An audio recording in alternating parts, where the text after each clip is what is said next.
Hello, I wanted to come on and give my first impressions on this Texas edition of a 350-pound barrel feeder by American Hunter. I haven't got the rest of the legs on just yet for a reason. I wanted to show you some things first that I like and dislike about this feeder, and it's difficult to do it when it's 8 feet in the air. So anyway, let me get right to it and show you a couple of things I ran into that were issues, and a couple of things that I like, a couple of things I dislike. But I have not tried this out with feeds yet, so this is just kind of a first impressions to show you a couple of issues I ran into putting this thing together, so that you guys don't have to have the same problems. Maybe give you some ideas on that. First thing that I noticed when I got it, I was gonna have to buy a battery. So I come over here in red, and right here it says you'll need a 6-volt rechargeable battery, DE3008, not included. So I look at the area where it goes down here, and another thing, by the way, that I don't like, it's already having difficulty staying latched. This should be latched down like that, just like the other side stays down. For some reason, the one I got didn't want to stay down. But let me go ahead and open it up and show you what we got in there. I don't know if you can see it, but on the other end, the little 5 gold circles, that takes a battery that I've got right over here. And it's actually a spring top battery, not the terminal top like the barrel says right here. If you look up at DE3008, that's got terminals on it. And there's no wires in there to hook the terminals to. Those little gold circles match up to the springs on top of this battery, which plainly says is the DE30053. So that's an issue with American Hunter, I think, putting on there to get the ones with terminals when you actually need a spring top rechargeable 6-volt battery. So watch for that. Also, when you first open it up, it's got this warning down here. And if you're going to add the remote activator, which I did buy, and I think is a pretty neat accessory, remote activator is a remote control that you can use from your deer stand or deer blind. And in case the little does and fawns come out and eat up all your corn before the big buck comes out, you can push that remote and it'll spin a little bit more feed out on the ground for you. So I like that feature. Like I said, I haven't tried it out, haven't hooked it up. But the weird thing is, on these instructions, it's telling you to remove the internal battery before installing that remote activator.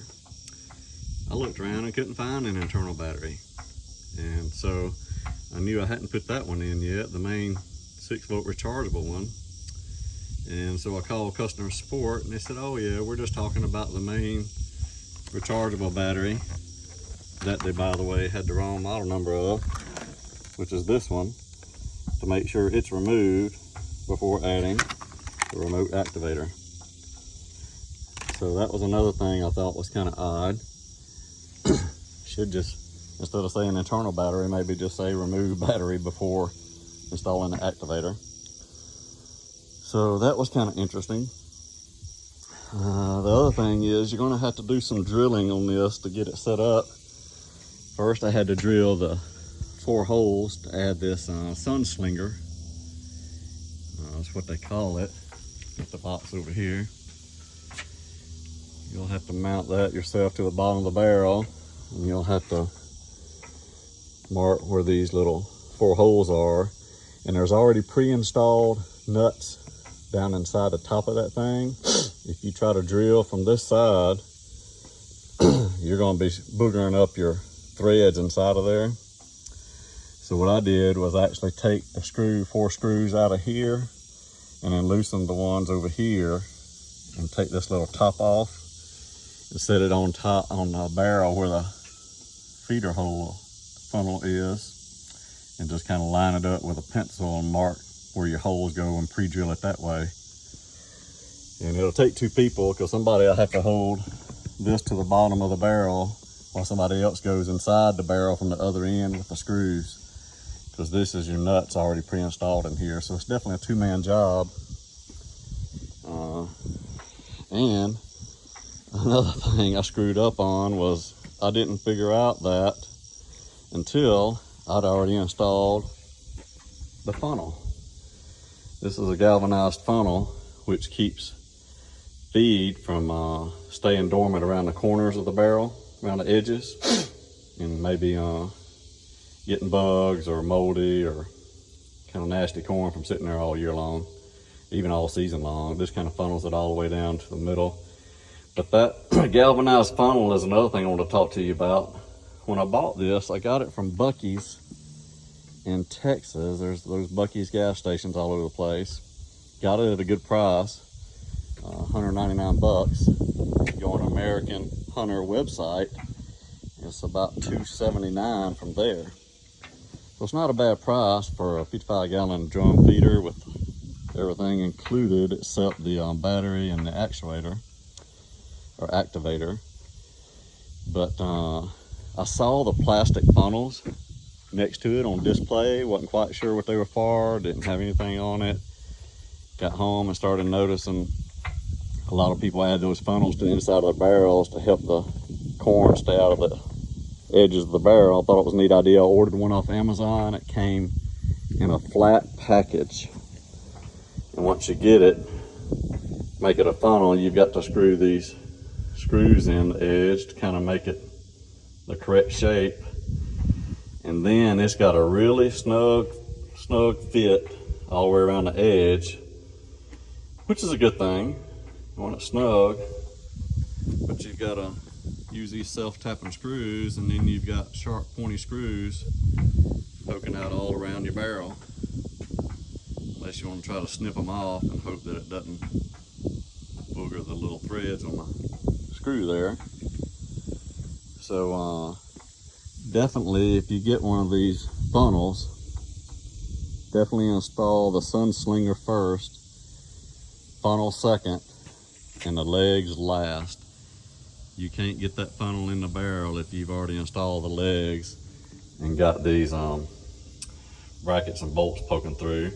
That is one thing I do like about this particular feeder, is these black support brackets that kind of beef up the leg attaching to the drum itself. I like that feature. I like it that this unit here is all self-contained.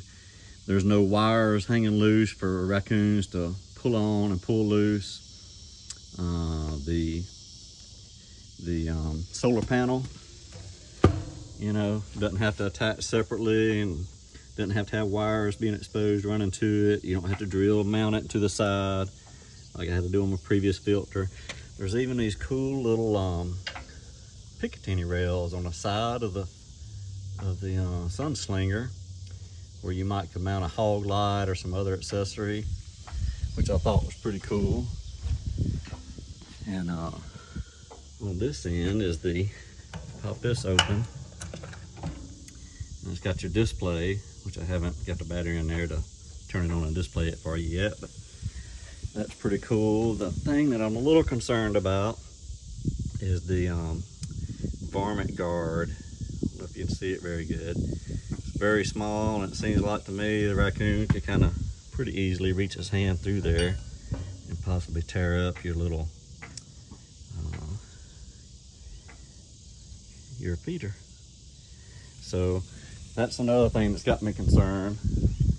But overall, I think for $200 plus the cost of the battery and then this remote, if you want the remote activator, I think it's a good price. But it did take me a while to put it together, mainly because you got some drilling to do. You have to make sure your holes are lined up. If I hadn't added that funnel, it probably took me about 45 minutes less, but that funnel was a booger to get in. But it'll be interesting to try it out And hope you guys enjoyed the review.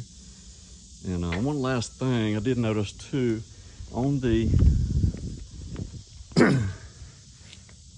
thing that slings your corn, to get it adjusted right, there's a little Phillips head screw on the side of this thing.